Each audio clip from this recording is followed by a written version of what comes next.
After watching this video, you'll be able to make the perfect banana bread that is moist and tastes so good. So, if today is your first time or you're a returning subscriber, stay with me to the end of this video. First, you need overly ripe banana. Okay, make sure you mash these if you have your masher, or you can use your hand wicks or a spatula like this to just mash it until you get something just like this. You don't want it to be entirely smooth. This texture is just perfect. Now what we want to do after we mix this very well is to go ahead and then add in our sugar. So with the sugar, I you can use white sugar only, brown sugar only, but I did both brown sugar and then white sugar, and then I added my melted margarine. Okay, in this video it's melted margarine, so you can use melted butter if that is what you have in your home. Okay, so just like this, mix everything very well and then go in with your egg. I'm using 2 eggs in this video. All the details will be listed in the caption, so do well to refer to the caption to get all the details you need to make this. I put in some milk. You can use evaporated milk.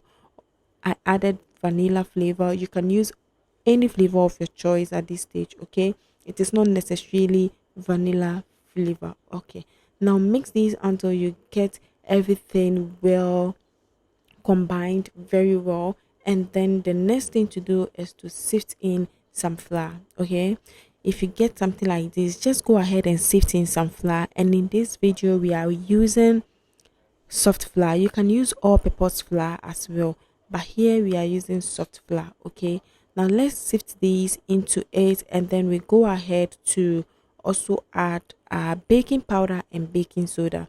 So the reason we are sifting our flour is to chop any foreign materials, and also it makes working with the flour very easy. Okay, yeah, it's so easy to work with the flour when you sift it properly.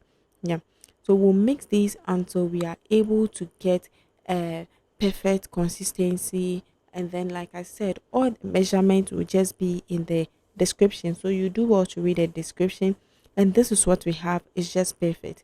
Now, I'm sure by now you have preheated your oven, and also you've greased your pan already. If you have baking paper, just line it in it, or you can use your butter or margarine to grease and then go in with your flour again. If you have chocolate chips, go ahead and add that to it, or use this technique I'm using right here. This is chocolate spread, and I just went ahead to drop a little in it. Okay, I don't want my banana bread looking raw and very boring. Okay, I want a touch of chocolate in there, so that's what you can see me doing right here. So now I'm sure your oven has already heated, so you pop it in it, and then you pop it in it, and now banana bread is just ready. If you poke a toothpick in it and it comes out clean, then it's fine. Okay, it's done. And I hope you found this helpful. Thank you for watching. Bye.